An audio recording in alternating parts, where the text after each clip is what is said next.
And welcome back to the GlitchFeed podcast, your source for everything gaming. I'm your host, Sarah, and this is the week of March 13th. Today, I'm joined by Troy. Hello. And Justin. Hey. So, we've got a lot to talk about this week, including the PAX adventures that Troy and Justin went on last weekend. But before we get into that, let's go over what released this week. So, one of the big releases that a lot of people, are kind of excited about is that Assassin's Creed Rogue finally came out to PC. Yeah, it's out. I'm kind of excited for it. Just the one I actually wanted to play. And But it's got a... Did you skip it on the the Xbox? Yeah, 'cause I have this thing. If I know there's a better version of it coming out, well, hopefully the PC version's a better version. And since it didn't come out, on the next-gen systems, or current-gen now, I decided to skip over it. Yeah, that's true. But it surprisingly... a lot of the Unity disasters kind of overshadowed this game, and surprisingly, it got a lot of, good comments and reviews. Yeah. It just, because Unity sucked. It's kind of flip-flopping back and forth. It's either getting good reviews saying this is a nice, refined, just Assassin's Creed game. It's a nice addition to what there wasn't 4, and some are just saying it's a big expansion pack to 4. Either way, I liked 4, so I'm pretty sure I'll enjoy this game. It's just getting around to it's going to be the problem. Yeah, definitely. It's always one I've been interested in, but I still need to beat 4, so I probably won't be picking up current Assassin's Creed games for a while. Now, I know there was some interesting news that came out with Assassin's Creed, kind of a side note, that they talked about how upcoming Assassin's Creed games would take place a lot more in the current timeline instead of going in the past, much like we saw in Brotherhood. Where they... That's funny they say that, 'cause she didn't do that at all in Unity. Well, yeah, because they said that they argued that Unity was such a new engine where they basically had to recreate everything that they kind of decided not to do it. Whereas in Brotherhood, they basically took Assassin's Creed 2 and the map of Monterrey or whatever it's called, and they basically redid it in that game. So now that they've basically created Paris. In Unity, they're basically going to make a present time Paris, is what they said. They now can focus on remastering it. So, okay, yeah. So that was interesting news, because I know a lot of people. They like the idea of focusing more on the current timeline. So they kind of need to, because Unity added nothing to the story, and I didn't play Rogue to know if they did anything with the present time story. Probably not, because Unity and 4 and everything, it was all more. Yeah, we have Desmond's memories, but... Unity also, if you take it away from Assassin's Creed games, you can live without the story, period. The story in-game has nothing to do with the previous stuff, and there's nothing that adds to the overarching story in the present time as well. So, I don't know, that on top of it just being a buggy, screwed-up game, that part really bugged me out about it as well. Some bug too much. Anyways, moving on. Moving on. So, another game that came out on March 10th for PC is Cities Skylines. Yes, getting surprisingly good reviews. I saw someone say this is the Sim City that we wanted. Pretty much, Maxis gets shut down, and here comes a better Sim City game. Not from them, of course, but I don't know, it's weird. It's kind of weird to see a city builder getting high 8s and 9s and stuff like that. Well, there's a lot of really interesting stuff and concepts. The one thing that stood out to me is a video that someone released that got over 1,000 views, and basically the guy created a dam, and basically the dam caused the river to go through his entire city, and it was freaking hilarious. But it's cool. stuff like that. SimCity doesn't have dams that you can use and stuff, anything like that. And I did play the Cities XXL, which is in that same franchise, and I would argue that it's more challenging than SimCity. And it really causes you to focus. If you're the type of person that you want to have a challenging city building experience that's going to make you get really frustrated about balancing budget, this type of series is for you. So there we go. Yeah, it is overwhelmingly positive reviews on Cities Skyline, and it has over 2,000 reviews. 97% of the people like it. So awesome. Yeah, for coming out of nowhere, it's really interesting. So another game that came out this week, the Devil May Cry Definitive Edition for Xbox One and PlayStation 4. Yeah, which is, of course, the collection of the latest Devil May Cry, which I think was made by the Heavenly Sword team. And they bumped it up 60 frames per second, added all the download content. But the cool part about this, it is a Definitive Edition. There's actually a scene. It's not bad. It's not going to change anybody's mind, but they just didn't like a certain line they put in there. I thought it had no context whatsoever. It's completely unnecessary, so they took it out. Just one So line. it's just one line, but still, it's cool that they had their whole game in mind, rather, and decided, I didn't like that. Let's take it out. So it really is. They went through and fixed everything they want to fix on it. That's good. Instead of just up-resing it, make sure it runs at 60 frames and releasing. Yeah. And it's really interesting. I guess it is a transition year, just how many definitive and new editions of old games are coming to current gen, because Sniper Elite 3 Ultimate Edition also came out. I mean, it did come out for last gen as well, but that came out the same day. That's weird. That's, I forget how long Sniper Elite 3's been out, but they already have, like, their, big collection or Ultimate Edition. I just think it's a little too soon. Yeah, I haven't seen much on the game. But I do know that that's the one where you have slow motion headshots. Yeah, and like it does X-ray as well. Yeah. So you actually see the bullet tearing through. A lot of people like to get testicle shots, because why not? That's the kind of game my dad would like. It's painful to watch, because you just see it go and just go pop, pop. It's like, no thanks. Yeah, so that came out as well. And another game, there's a lot of really good games that came out. For going on to the more interesting ones, Hotline Miami 2 came out. Yeah, this is actually a pretty big week for releases. Not like big AAA, but it's just a bunch of the small things that we were waiting for. And right. I got to play a little bit of Hotline. Enjoying what I'm playing for. It's what you want, more Hotline. They added some advanced like skills, stuff like that. I haven't really got to mess too much of them yet. But yeah, I'm enjoying it. I can't wait to get more into it. I only played like the tutorial and starting level of it. Yeah, I mean, I did enjoy the fact that someone commented saying you kill hard and you die harder. And that's like the definitive Hotline Miami thing. Yeah, that's what I could say. Being the only play like the first couple levels, they are harder than anything I played in the other one. Yeah, so I mean that's interesting. I mean, Hotline Miami has always been a game I've been interested in. I'm pretty sure I own the first one, so I may have to check out that one. Do it. It's worth it. Also, I haven't even gotten to the level creator stuff yet. Oh, yeah. So another game that came was Trine Enhanced Edition. Yeah, and this is only out on the Wii U, right? Yeah, the Wii U. Are you freaking kidding me right now? I mean, it's great. Like, I thought I saw it somewhere for PlayStation. Maybe it's coming out later. But, I'm assuming it being on the Wii U means they went back and actually kind of remapped it to work with the control pad, which, I mean, that's cool. This seems like a game that would fit right at home in the Wii U. No, it also works on Windows.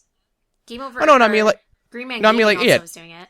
But I think it's been more out. like, yeah, it's been out. This is like I think it's Trine 1 and 2, right? Yeah. It has new visual effects and numerous gameplay improvements. I don't know. Trine is a game I got with PlayStation Plus, right? No, I got it with Humble Bundle as well. Oh, okay. So it's an interesting game. Just again, like I said, I think that if hopefully they mapped it where it works well with the Wii Pad, but I mean, it seems like a perfect fit for it because there's a lot of you can see where touch controls on the pad would come in handy. Definitely. Yeah, it's a fun game. I really enjoyed it, and I know that there's multiplayer too, so maybe it has local multiplayer functionality, at least for 2. Another game that came out, I'm kind of going through this list quickly, games that we care about. Sid Meier's Starships came out this week.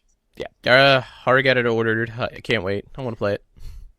Yeah, it's definitely, I haven't really looked into the reviews for this game yet, but it has, I mean, the fact that it was at that $15 price point tells me it's more of like an expansion of... Yeah, was there even in reviews set? Because they'll be coming out the day this podcast comes out, which is Friday. Same thing with Trine.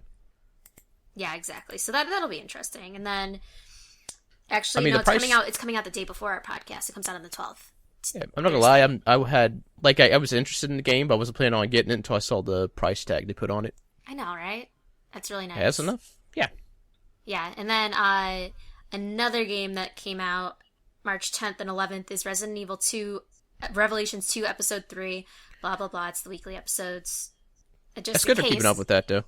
Let's say, like, think with episode, we're used to Telltale games where, like, next episode comes out whenever the hell they say it comes out. Like, there's no plan. This one they have a plan, though. It's every week. Which is good. This how it should be.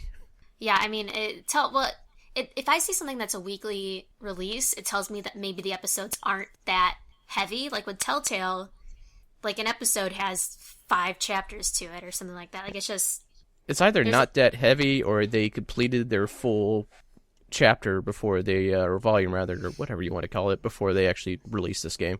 yeah. So that's coming out PlayStation Network on the 10th, and then Xbox Live and PC on the 11th, which is strange. I don't know why they delay it. And then finally, well, I guess not finally, Ori and the Blind Forest is coming out for Xbox One and PC. I really want to play this. All right, so what's this game about? It's a platformer pretty much, but one is beautiful. Two, like it's just you have a ton of abilities. It kind of has a bit of a Metroidvania vibe to it. I haven't played it, so I can't comment if I know if like an open world or not. But it's more like you can't get to certain areas until you have a certain skill. It kind of reminds me of that one. I don't remember the title of the game, but it was like that same platformer where it was really artistic, and it had the girl with the hair, and then the floating spirit that helped her out, and it was like multiplayer. This one seems to be more fast-paced, and the thing that a lot of people are kind of raving about on this, as far as like a good thing goes, like the controllers are really tight and precise. Like you feel like you have complete control over Ori. I got a 9.5 from Game Informer. Yeah, it's been getting really good reviews. Gosh, I might actually need to check this out. It just looks like it's really pretty. I'm a sucker for pretty games.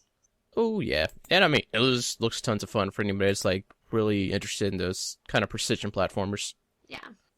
And finally, on Friday the 13th, Codename Steam is coming out for the 3DS. Which... You know about it. I'm not picking it up anytime soon, but it's like created from the people that did Fire Emblem, right? Right, and it's the same concept. It's instead of being a turn-based, it's like it's still turn-based, but it's more like third-person over-the-shoulder tactical-based. All right. And I guess Will Wheaton voices Abe Lincoln. That's all you need to know. Yeah, that's who they announced. Strike Team Elementing for Alien Menace. I mean, it's basically turn-based, tactical. Steam charges up your abilities. If you like Fire Emblem, I mean, if they're from the makers, so obviously there's going to be difficulty to it. It's going to be interesting. I haven't seen a lot of the reviews for it yet, but as I type really quick, doing the same thing. It's 4 out of 10 from GameStop. Oh my god. 3.5 out of 5 from Metacritic. That's surprising. It's like it's a social game. Nothing bad, but nothing to blow you out of the water either. 4 out of 10 from GameSpot, though. That has to be users.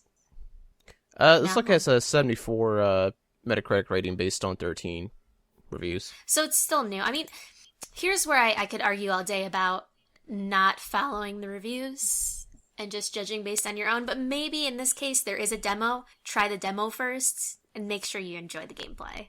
Yeah, especially because this is going after a particular crowd. Yeah, it's one of those things where it's kind of hard to justify spending money on a game for a 3DS if you're not sure you're going to love it, because it's not like it's really going to sell back that well. Oh, yeah. And you can't just download it for cheap like PC. So yeah. Okay, so another thing an announcement, not so great announcement, but it is an announcement, is that Titanfall DLC packs are going to be free for the Xbox consoles, finally. So people on Xbox, if you still have Titanfall and you still play it, you can get a Season Pass for free now. And that's a good choice for them. I mean, Titanfall kind of came out and just died. Like, people were playing it, but you're just not hearing much about it. So this is a nice ploy to get people talking about Titanfall again. Why not? I think it was kind of buried by the lack of single player. Is really what kind of came down to. I mean, it was a great multiplayer experience, but after there's really no replayability. There's not really a lot of achievement kind of desire tied to it. So, You want to know us to follow that path? Evolve. You hear much about Evolve? I have heard nothing about Evolve. I was actually thinking about that the other day. Haven't heard shit about Evolve. There you go. There you go. They also announced Titanfall 2, I think, was in development. It's in development. Yeah, they said, well, EA basically announced there was a sequel in their last press conference, but the developers finally like, we're working on a sequel. There's no name, but we're working on it, and it's coming out for Xbox One, PS4, and PC. Yes, they announced PlayStation specifically. Mm-hmm. Yeah, I think when you realize there's more PS4s in the homes, we kind of backed the wrong horse here. I don't know if it's even backed the wrong horse. I think their first release was tied to Microsoft just due to circumstances, and I think now they have the ability to develop elsewhere. They will. They'll put it anywhere they can. And gotta maximize profits. Exactly. Yeah. But speaking of Evolve, the devs actually said they're thinking of changing the DLC model to basically go with Evolve's commitment about keeping the community united with free maps. So they might also be doing that free map model moving forward instead of doing DLC maps. I'd be happy with that as a new Call of Duty owner. I feel the reason I say that is I feel the pain of the map pack thing. It's true. I got really frustrated a lot of time when I was playing Halo Reach. And if I was playing on an account that didn't have the DLC, suddenly I could not join any games with my friends, so I'd have to get like a guest account, and it was just stupid that they would lock you out from it. So well, Halo had a nice thing, at least in Halo, I think maybe 2, maybe 3 did it, where it was you paid for it at first, and after like many months, it released for free. Like, it became mandatory for all of the other... Maybe this is Halo 2 that I'm thinking of. It became mandatory for all the current matchmaking, so they announced... They just pushed everything for free. So, yeah, like, 2 sounds right. Basically like an early access to the maps. Sort of, but it was many, many months. Yeah. It was like at least 6 months of... You had to pay for it until like the next one released, and the next one maybe after that, and then they pushed them. That makes sense. It was nice. We won't be seeing that again, though. Sadly. God, no. Well, now we're seeing either free or nothing. You know. All right. So moving on. So, thing is, you want your maps free, stop talking about the game. There you go.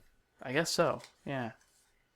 So another thing, in terms of our bigger announcements, and I guess going off of the PlayStation announcements, is that there were a few leaks this week from PlayStation 4 firmware beta testers, and PlayStation and Sony started this new beta test program for their firmware, and of course, as soon as they did this, as soon as people received those emails and the information, they immediately revealed all of the details online. So that's surprising. Yeah. Some good stuff in there, though. Yeah, definitely. I think there were some cool features. There was the trophy hunting, which I know a lot of, like, for example, we know a pretty big achievement hunter has a fake account so that if he has to play games where he can't get rid of the trophies or trophies he's never going to complete, he uses that fake account. But with that new update is that you can delete trophies of games that have 0% completion. So if you play a game and you're like, I don't like it at all, but it has that permanent trophy, you don't have to worry about that anymore. I'm like it because it looks like they're getting to the point where you can kind of edit stuff server side. Like, it's like, I don't want that on my profile anymore. So hopefully that just means that name changes are coming, which is something I know all Sony or PlayStation Network users have been waiting for. Which is, yeah, I mean, I guess that's the whole thing with Xbox is that you could change your name because that was like a paid account. It was on there. You had to go through that process. With Sony, it's like you can create as many accounts as you want. You can, but you can only have one, like, if you have one account with all your stuff on it, let's say you made it back when only PS3 came out, your name was Noob Slayer Puss Master 3000. I mean, you might want to change that when you get into your, later 20s or 30s. Right. Maybe not. Maybe you set up that account in 2015 and you shouldn't be judging your friends. You might be right, Justin. You should feel like a piece of shit now. Not really. You should change your name if it's that in your that age. This is the year of the wise. Must be. Okay, so, but other stuff that came out with these leaks, besides the name change content, and I think this is arguably the biggest thing that they've released, is the concept of, like, when in PlayStation, whenever you put the system to sleep, you would have to exit all of the applications and it would go to sleep. And so all you basically do that for is to, like, download updates or charge your controllers. Now you actually can, like, put it to sleep and actually keep your game where it's at. So instead of exiting the game and saving it, if you're at a really big point and suddenly you have to go to dinner because your parents are hassling you and you need to leave and you should have left 10 minutes ago, all you have to do is just put it to sleep and it'll be fine. Common story. Yeah. Is it? Is that a common story? It actually hasn't happened to me. Since... I just wanted to create some sort of situation. I don't think I've had that problem since like 2008. Yeah, well, you're also paying rent. I'm not. Yes, I am. Yeah. Like an adult. Like a big boy, the big boy that you are. Hey, I paid rent for 3-4 years, and then wow, I was able to buy a car with all that money that I saved not paying rent. So. And I'm in crippling debt. Yeah. That's not true. It's not true at all. So another thing, a big announcement this past week was Harmonix finally officially announcing Rock Band 4. Yeah, and didn't you guys didn't you go to a big discussion about some of the things that are happening with Rock Band 4 in terms of peripherals and... Kind of. So, so Major Nelson podcast radio, Major Nelson Radio, whatever his podcast is called. Yeah, it's Major Nelson Radio. We were at PAX, as we've mentioned before. Justin and I, we actually attended the Major Nelson live, whatever show you call it. And one of the big things they had was they had one of the lead developers from Harmonix there talking about Rock Band 4, and specifically, one of the specific questions they had was, will our old peripherals work for the new consoles? And his answer was, we can't say absolutely yes, but we say yes, it is not an issue of compatibility, it'll work, we just have to finish it. So they basically, everything but confirmed, you can use your peripherals on the new consoles. Now, the common sense thing is you have to stay within console family, so Xbox to Xbox, PlayStation to PlayStation. Yeah. But you don't have to go and rebuy them if you have everything. And he also mentioned any of like the pro third-party controllers would work as well. So anything that used the same kind of firmware of the existing Rock Band stuff would work. Another thing they announced was that your music library would be maintained from the previous console generation.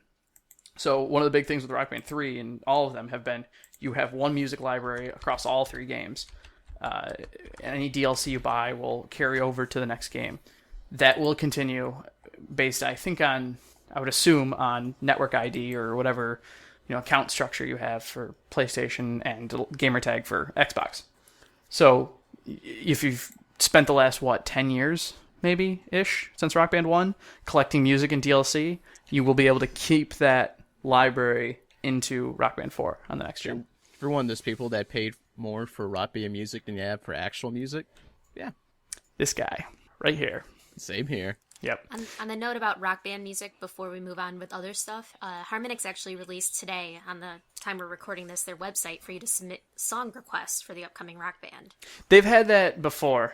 They've had that a long time, actually, like the song requests kind of concept. For 4, though, or? Not for 4, I mean just for their titles in general. Like when Rock Band 2 was big, they had a request song thing, and when Rock Band 3 was coming out, I think they did it again. Yeah, that makes sense. Just for general DLC. They actually had a program in Rock Band 2, I think, that was like an actual creator studio where people could develop their own songs and submit them, and then they would be added to another like DLC store. Yeah, that sounds right. Yeah, I remember this very vividly, and I think they took it down or they stopped using it. I forget. But that was a thing that used to be.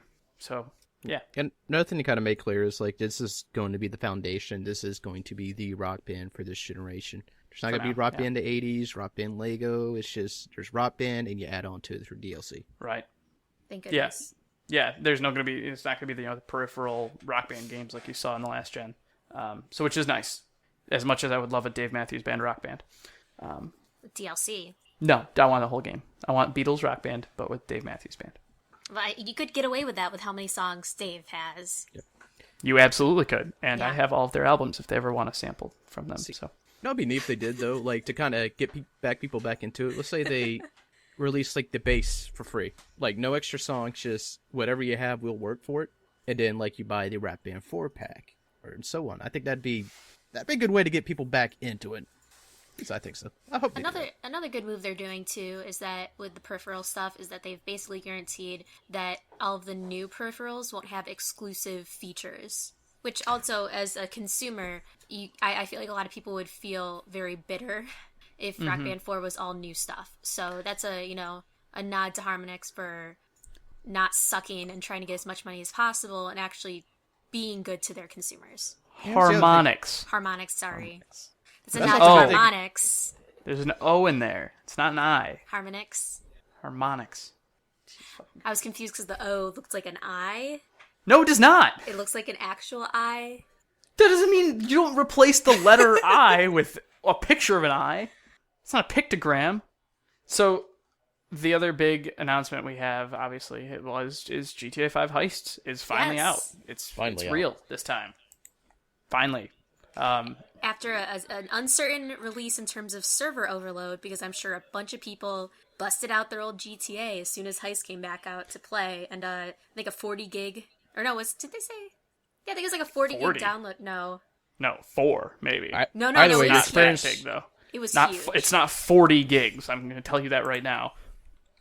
It's not. You it's can not 40 type all you gigs, want. no. It's not 40 gigs. 40 gigabytes is not the file size. I don't know. That's what someone was saying. They 4 were would complaining make about. sense. 40 is not a real number that you could put on. It's like anything. 1 to some change on Xbox, or 360 rather. I think it's definitely bigger on the It was 4. current gen.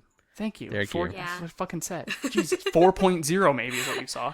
Anyways, No, so not a lot of word people of mouth. actually have a lot of feedback on it because of the servers. Everyone, like you said, kind of mobbed it day one, and no one can play. So it's much like your first GTA Online experience. Absolutely, exactly like your first GTA Online experience. Okay, so I mean, I think I watched a little bit of some people playing it, and I saw a bunch of people were playing it on release and streaming it, so the hype is real. But I don't It's own out. GTA 5, so... Kind of disbelief. I mean, it's actually here. You could play it, kind of. And PC's delayed again. Yeah, it's going to get delayed again, too. Like, again. So I'm sure, because Troy and Justin, you don't have GTA 5, do you? I have it on 360. I was waiting for it. I have it in 360. I was waiting for the PC to buy the next gen, Same. like everyone else. I'm sure eventually we will tell you our feedback on heists. I'll boot it up again on Same here. 360. Now, if I knew PC had been delayed this far back, Yeah, I would have picked it up on I would have picked Xbox it up One. already on one. I would have picked it up months ago. But I was also under the impression it would be out in like March or April. Mm-hmm. But here we are. So, yeah, we will know more about heists when people can actually play them. Great! So that was the big news that kind of came out this week, because a lot of the announcements and a lot of the hype and a lot of what everyone was worrying about was PAX East this last weekend. And some of the gentlemen on this podcast, all of the gentlemen on this podcast, you believe that I have a dick. You do. Yeah, I do. Of course Half I do. the time.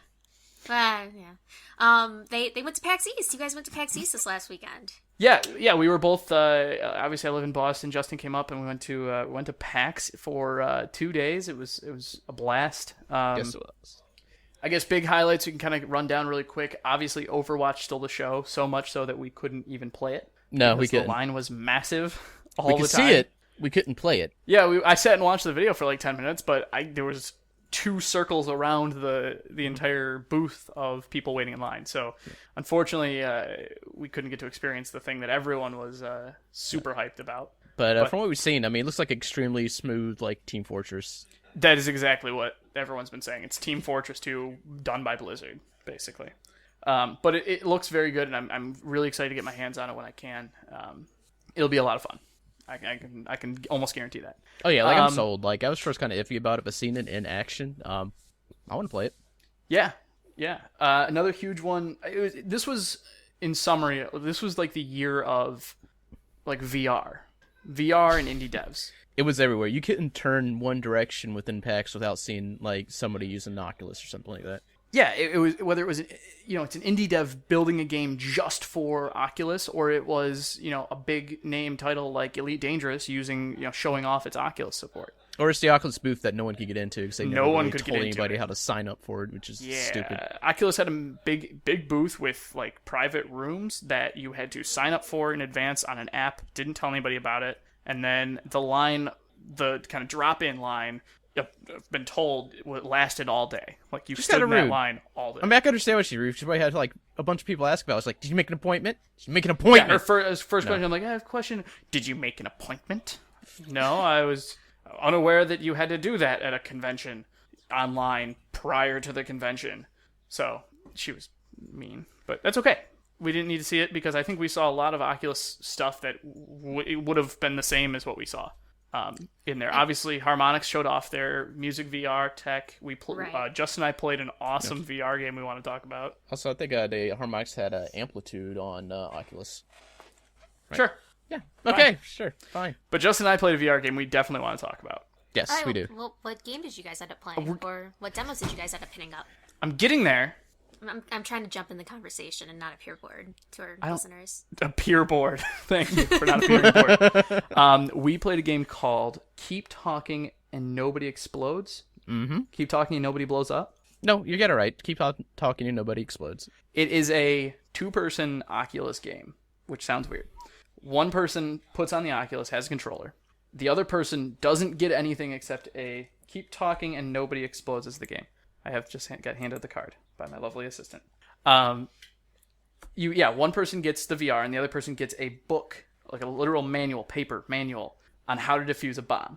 And the guy in the VR has to defuse the bomb and describe what it looks like to the person with the manual. Basically has all the instructions on how to do it based on, if there's 6 wires and there's no yellow wire, cut the 4th wire. And there's like a whole sheet of things you have to go through on each module to get the right kind of combination. It was so much fun. Yeah. Justin and I ended up defusing it. Justin was on defusal. I was on manual. So Sounds were these actually like, was it one single situation? Because I know that when we talked off camera that there were like different types of levels, but like, was it one single path that you take, or was it generated new situations each time? Each bomb was randomized. So the level everyone was playing was like the beginner, like kind of 3 modules and simple. But the advanced section, like the next missions kind of thing, they were playable for people who had been there obviously before. So like the first section was like 4 pages. And it was each module. Yeah. The next section was the advanced bomb, and it was at least 16 or 18 pages. It was like the rest of this binder of pages just to defuse one bomb. And they would randomize the bomb itself and the modules each time. So the first thing you have to ask is, all right, what modules do you see? You describe what you see, and then start at the wires. All right, is there 4 wires? Is there 5 wires? Is there a certain color? Is there? So you couldn't like sit and watch other people play and know immediately what to do. You kind of were like, all right, what's the bomb look like? Is there a label? What's the serial number? Like you have to go through it was a whole list of things, but it was a lot of fun. Yeah. And I'm assuming that there was like you said, wires, that there was enough amount of wires that if there's 5 wires, there's different options. So it's not just as simple as... yeah, the whole thing was like, if there's 3, there's like 6, there's like a tree of decisions. Like, are there 3? If there's 3 wires, these things, and if it's none of these, do this, or if it's one of these, do that. Like it's a whole like tree hierarchy of instructions. It was it started off with me like looking at it, rotating it. Well, I mean with the Xbox controller and like reading off a serial number. Mm-hmm. So how do you win? How do you lose when you're doing this? You defuse the bomb, or you fuck up twice, or the timer goes off and you there's explode. a timer. Okay. Yeah, there's a timer. So you have to do this all under like it was like 4 minutes, I think, or 5 minutes was the timer. They had a leaderboard set up of like who had done it the fastest that day. Or has anybody seen Executive Decision? The movie? Yeah, it was a lot like that. I was Kurt Russell. Troy was chewing on a straw, telling me how to defuse the bomb.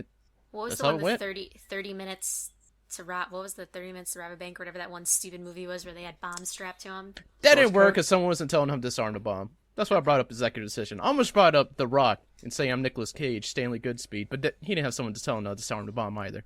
I felt like Executive Decision, name's just perfect. I don't know what the fuck you guys are talking about. Doesn't matter. Okay. Someone will, and that's all that matters. Okay. So what other games did you guys get a chance to demo while you were there? The other big one... Go ahead, Justin. What we started off with is something I'm kind of glad to come back to. We got to play like, I think it was the Team 17 booth, Overrush. Overruled, thank you. Which is... I'm trying to think how best to explain it. It's like a 2D... It's a kind of a 2D platforming party game where you jump in and basically the objective is score the most points, but the rules are changing, and what game you're playing, the kind of the mini game, changes based on like cards that you play, and like people you pick just up running cards around. and you like slap down cards to change the rules while you're playing. Yeah, there was 4 people. There was 4 of us on the game at once, and it was hectic and fun. Like it was 1 minute, it was collect all the coins, and then someone played a 10-second respawn card, so every time you died, it took 10 seconds versus 1. And then they switched it to a beat 'em up mode immediately, and then someone overruled it with another card. It's hard to explain without watching like the gameplay. I've played some card games that are like that too. I think it's called Flux, where it's the same thing where you play certain cards that changes how you win. Sure, yeah. Like It's sort of like that, except in a video game form. Imagine basically. that Exactly. was mixed with like Smash Brothers. Yeah, a little bit of like kind of fighting platforming. So it's at least it's entertaining. It's not just run around and go through this race. It's usually kill everyone, be the last survivor, collect the most coins, mess with everyone. Right, and then the kind of the meta rules in between that of like double damage on punching, no attacking, projectiles only, like those kind of things can change the entire time. That sounds fun. Yeah, it was a lot of fun. So one big title we did want to touch on, and we did do an interview, and it's on our YouTube channel right now with the Elite Dangerous team, Frontier Developments. So we got to play Elite Dangerous. Justin and I played it normal with the Was with it no. normal? It was great. Yeah. But not normal in that we had the joystick and throttle controllers, which were like totally perfect for the game. Yes, the guy explaining it walks over and he's like, "All right, so have you played this before? No? Okay. You see all these buttons on the joystick? Yeah, don't touch any of those. This one shoots. Worry about that one. And on the throttle, about this little you guy? go up That little and guy down. right there? Don't worry about that little guy. Yeah, don't worry about that one. You see the throttle? Yeah, you go up and down with that. See this little guy, this button right here? Don't touch any of the other things around it. Just this one. Yep, That's your boost. And have fun.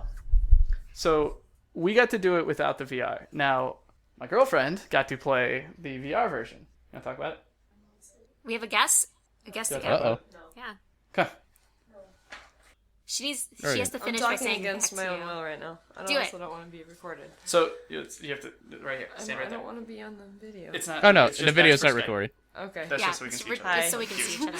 Yeah. Yeah. So go ahead. So Sorry. my girlfriend got to play the VR version. So why Yep. don't you talk a little bit about the VR version and kind of like how it immersed you and like what were your feelings? Yeah, I mean, I had never done anything with VR before at all. Never used any Oculus, and so the two stations opened up, me and the guy next to me, and we both sat down. And so, of course, the guy who's demoing it came over and he's like, "Okay, so have either of you ever done this before? Have you ever played any of these types of games before?" And we're both like, "No." And he's like, "Okay, so you guys are both brand new to this. We'll see how this goes." And first, his little disclaimer was, so, obviously it's kind of a new technology, and we're still getting out some of the resolution kinks, because when you think about it, it's like this little screen right up next to your eye, and so some of the text in the game, because you're in like a little simulator, a little space simulator, flying around asteroids and stuff, and so a little bit of the text in game is going to be a little bit blurry because they haven't figured out the resolution on how to do that in the Oculus yet, so it's still a little bit weird.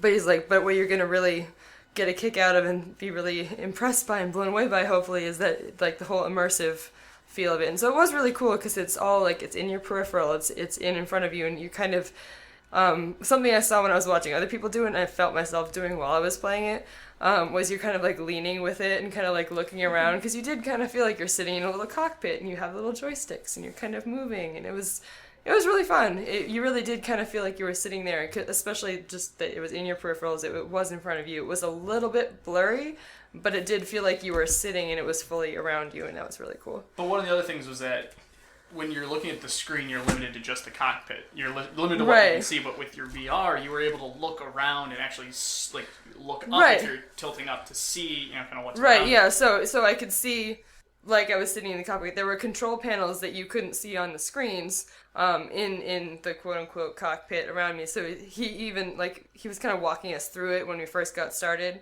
He's like, if you look down at the panel, like, in your lower left, by where your left hand would be in the cockpit or whatever, it's like, you'll see this little, like, blue display screen down there, and that's going to be, this arrow's going to be between here and here. And so it's basically like the window of the cockpit was up in front of you and above you, and then there were all these little panels and stuff within the cockpit of the little space shuttle that you were in, all around you and kind of almost behind you, and you could kind of like look around and see what's like all the inside of the ship would be, and that's what was really cool. I thought that was really interesting. It was fun. I liked it. We were only there for like 5-10 minutes, but it was really cool. Yeah, just enough to do like a combat there demo. There was a huge line. It was fun. Yes. I think we waited like 40 minutes to get up there or something like that. Maybe, but it goes quick. I mean, a lot of these lines, you're standing in line, but you're watching the game kind of happen around you. So it was, you get to watch them play and kind of see what Well, I didn't care. I was street passing. I was happy. But when you're in it, I mean, you also adjust to it pretty quick. I was a little nervous, having never done anything like that before, that I would be really bad at it and like not be able to adjust and kind of be overwhelmed by how different it was from anything I'd experienced before. But after the first couple seconds, it's just kind of like, oh, well, I'm sitting here. I mean, I have hand-eye coordination, so it kind of worked out. But you kind of adjust to it, and it's almost like second nature. You kind of get right into it. So it was really fun. And I wasn't overwhelmed. It was just a cool game feature. Awesome. Yeah. Cool. I'm gonna go now. Thanks, Okay. guys. Thank you. Thank you. Thank you. So yeah, that was Elite Dangerous. You can hear more about that if you go to our YouTube channel and check out the interviews where we actually talk with a lot of the developers. Yes, do that. YouTube.com/c/GlitchFeed. And you did some other interviews as well. Like you spoke with other developers. You checked out Life is Feudal, which is an early access game. Yeah, that was a really cool talk. We kind of just passed by their booth. They had a big, fairly large booth for their game, and it was cool. We talked to Vladimir over there at Vladdy. Vladimir Piskunov with an awesome Russian accent. Yes. Love that guy. I know, he's like, do you mind the Russian accent? Like, I'm like, I love the Russian accent. Good. Moving on. Question 2. Yes. So yeah, we talked about Life is Feudal with him. They're obviously super geeked about their game, but it looked like it looks like a lot of fun. It's on my wish list actually. Still, I'm waiting for it to kind of drop in price. But yeah, a $40 early access game. But I mean, if you like a lot of the games like they compared it to Forest. No, even more than that. They compared it to Mount and Blade, a little bit of like a little bit of Minecraft-y kind of thing where you kind of world building and terraforming, a lot of crafting systems. Yeah, kind of like the Forest and it's like the those Forest kind on of open world. crack. A little bit. It's even more a than lot that. more. Though. Like right now, it's an early access, and it still is a lot more that you can do compared to the Forest. Mm-hmm. So, Oh, absolutely. Yeah. Compared to a lot of those kind of crafting survival games, it's a huge immersive world where he was talking obviously about you have multiple player bases, multiple players on a server, all doing different things. You have a cook who's equally important as a blacksmith, who's equally as important as the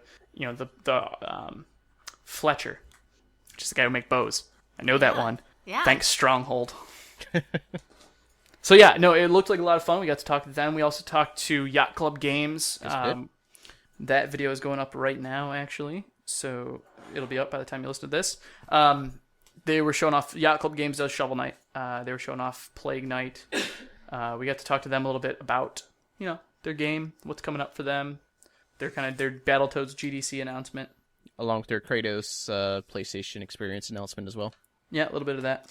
So it sounds like from the interviews and from what you saw that, and you kind of hinted at this with virtual reality, but it sounds like it was a lot of indie games and indie titles that were there. Yeah, there was no huge AAA presence besides BioWare, Ubisoft, and Microsoft and Nintendo. Square Enix. Square Enix was there too, but they only had like there's their Ubisoft didn't have a presence. Didn't they? No. I'm gonna make shit up. There was nobody from Ubisoft, am I right? Our maybe lanyards were Ubisoft. That's probably why I'm thinking about it. They didn't have their Assassin's Creed event. I like Blizzard. Sorry, scratch Blizzard. Yeah, scratch Ubisoft. But the thing is Blizzard. with like Blizzard is that they were there for Overwatch, and then I'm assuming Square Enix was there to show off their online stuff. So it wasn't like their big single player titles. It was just Final Fantasy Type 0 and the Final Fantasy 14 release. Yeah, Square Enix was kind of disappointing in terms of their public releases, but there you go. But behind the scenes, they showed off 15. Right. I think it was more of media, not media, but more of like higher up. Yeah, people. Which is getting rave reviews, which everyone's saying, if they continue on the path of what they've shown us, which I guess they showed Behemoth fight battle like with them, if they continue down that path and have that game, this game could actually be really good. Which I'm getting Type 0 next week, so I'll have that demo, so I'll let you guys know what I think about it next week. Totally make a video on it. So what else is up with PAX? What was up with PAX East, Justin? Do you have anything else we want to kind of touch on? It was great. Go watch our YouTube stuff. That's it. I mean, we also got to talk with Greybox. Yes. Clever Plays, developers find Leap of Faith, which is made up of a former Ubisoft Montreal. And he also worked on the Epic Quest for the quest for Mighty Loot. Thank you. He worked on that as well. And what did we talk to? Oh, and Versus Evil. They produce. They're a PR company / producers and publishers rather that did put out stuff like Banner Saga. They had 5 games that I expect that out of them. And one of the big ones they're releasing is Afro Samurai 2. They're redoing. What? They're bringing back Afro Samurai with a totally new development, kind of similar concept, but totally different kind of gameplay. Yeah, new story as well. New story. Is that the first time they announced it? I feel like they've talked about this before. They've talked about it. That might have been the first time anyone's seen it. Okay. But that was totally playable actually too. I think Justin, did you get hands on that? I did get hands on that. It's definitely it's just a straight combat demo. It's a little confusing how to play it, but it definitely tell it's very early stages, so they definitely have some work to do on it. But we got interviews on that as well as one of our friend YouTube channels. If you want to check it out on youtube.com/concalpod. Yep. So that was PAX East. I think, like I said, we had a lot of fun. It was a great opportunity. Yep. We definitely we did go some cool panels too as well. Yeah, we went to the major analysis. A lot more for us panels, but there unfortunately there weren't a lot of developer panels we thought would be really. No, there were. It's just they're all on Friday. They were, yeah. That was part of it. We weren't there on Friday, unfortunately. But we went to this Major Nelson podcast, which was very enlightening. They talked a lot about obviously what they'd seen, but at PAX, but they talked a lot about the State of Decay. Yes. The HD kind of remake for the Xbox One, and a little bit about Guitar Hero 4 or Rock Band 4, but it was good. You talked to the guys from This War of Mine. Oh shit! Yeah, we Shit. talked to 11-Bit Studios. Oh, Damn. That was the first video I did, so I was totally blanking on that. Yeah, we talked to 11-Bit Studios, makers of This War of Mine. Great interview. Go check that out. We talked a lot about what they were doing next and what's coming up for their game. New DLC coming out, all that great stuff. New DLC, one of their big content patches, I think, is out really, really soon, if not right now. He was pretty quick, and then another new patch coming with a lot more content in a couple weeks, maybe a month. So we'll see a lot from them pretty soon. So I guess that's really it for that. I guess wrapping up. Well, the panels got solved. We did get Seed Pax Mania thing, which Troy, you didn't No seem one too cares. excited. I do. I mean, it's put on by the group of He's Harmonics. gonna cut this. I don't care. I'm gonna say it. You're still gonna look at me like that. You're wasting Well, my time. he's tried to move on twice. I have tried to move on twice. Well, the other thing is, like, we also went to Kind of Funny panel, which that actually opened up to. I got to talk to Frank Walsh, who's making. Frank Wash, who's making a game called Blood Alloy, which is greenlit right now. So that was actually an interesting conversation. Happy to talk to him. We actually got codes to play that, so we'll definitely try that out soon too. Mm-hmm. Plate Tectonics. No. Holla. Fate Tectonics. Shout out to Fake Tectonics. It's a really cool looking indie game that just got greenlit, so we're going to be checking that out. Oh yeah, you've been trying to figure out if you could find it for Green. I found it. It's on Greenlight. It just got voted. It's approved on Greenlight. Now it's waiting to be released, so we're kind of waiting for that to kind of come out. So, Awesome. Wrapping things up. So wrapping up, I guess, what are you guys doing? What are you guys playing this weekend? Sarah? Well, big game I'm purchasing next week, which I'll be playing before the next podcast, is Final Fantasy Type O, which is going to include the demo for Final Fantasy 15. Very excited about that. Originally, I was worried because I'd have to share my TV with my parents, but my parents aren't going to be around, so I'll be playing the crap out of the game all next week. Party. Which will be great. So, picking that game up, and then otherwise, I think I'm going to, I don't know. I don't really have anything else on my plate right now. Just see where it goes. Maybe playing some Terraria this weekend with some online friends. Going out for drinks, the Bevs, Saturday night. It's going to be great. I didn't ask what you were doing. I asked what you were playing. Saturday I don't care night about your Bevs. life. I'm going to go out drinking. So, Justin, what have you been up to? It's going to be a great time. Maybe do some rock band. Go I'll back let with Sarah my band. finish up. Just do a reunion tour. All right. You know, So what I've been playing some more Dragon Ball Xenoverse. I'm addicted to that game. But also I did pick up Hotline Miami 2. Oh, great. That came out this week, I believe. I gotta say, Or like today, as we're recording this. first two levels I played are harder than most of the stuff I played in the first one. Really? Yeah, they just ramped up right at the start. Wow. All right. Which you might have talked about already on the release side of the podcast. Possibly, but doesn't matter. Whatever. We can revisit. That was this is a what whole I'm while doing. ago. I've already forgotten what we talked about. It's okay, I was mumbling. I've already forgotten what we talked about earlier. It's fine. Cool. Great. Cool. What are you doing, Troy? I heard you made a big purchase this weekend. I bought a 3DS. Yeah. It's a thing that happened in my life.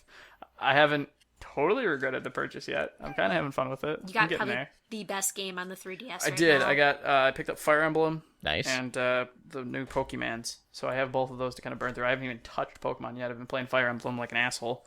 Love it. You were asking me about like Zelda. You didn't even pick it up. No, Zelda's was on like kind of my next big thing. That's fine. It'd be like the third game I buy basically for it. But What I wanted two difficulty? things that would take me like a lot of time. What am I? Difficulty hard, like an asshole. Like that's what I said. Okay. I'm playing like a dick. I started normal with deaths, and then it got really easy about like 12 groups in. So it starts out hard. But Starts out hard as shit for but me you ramp because up. I'm playing the hard classic mode too, where it's like hard mode and everyone dies. So if anyone dies, I just shut the game off and I play again. Like I start that the whole one- thing over. Do you like the guy that has like a tin on his head? The stupid guy in the first I'm on side that quest? mission right now. He's really good. Oh, good. Because he's So- died like 20 times. Well, he that I've played sucks this damn until you mission. get to his second stage. Right. So I'm working on him right now. Just put him in. He has to level up. So yeah, that mission sucks. The mission sucks. So that's what I've been doing. Other than that, that's all. Great. Well, thank you all for joining us with the GlitchFeed podcast. Check us out on YouTube, youtube.com/c/GlitchFeed for our daily news channel, Daily Glitch. Also check out our interviews we just did with PAX East. We got at least one more of those coming out. They'll all be out by the time you listen to this, but that's okay. Also check us out on Twitter at GlitchFeed. You can actually check us out at glitchfeed.com, which is our kind of drop-all for all of our YouTube stuff and some of our Twitter stuff. So you'll at least be able to start there and find our podcast subscription if you can't, or if you listen to this on YouTube and you want the audio version, you can go there. Outside of that, anything else? Thanks, guys. Thank you. Bye. Thanks See for you joining next us. week. Bye. If we get to 100 subscribers on YouTube, I will do a video podcast. Just try. No one else. No one Just try. Just thanks, guys.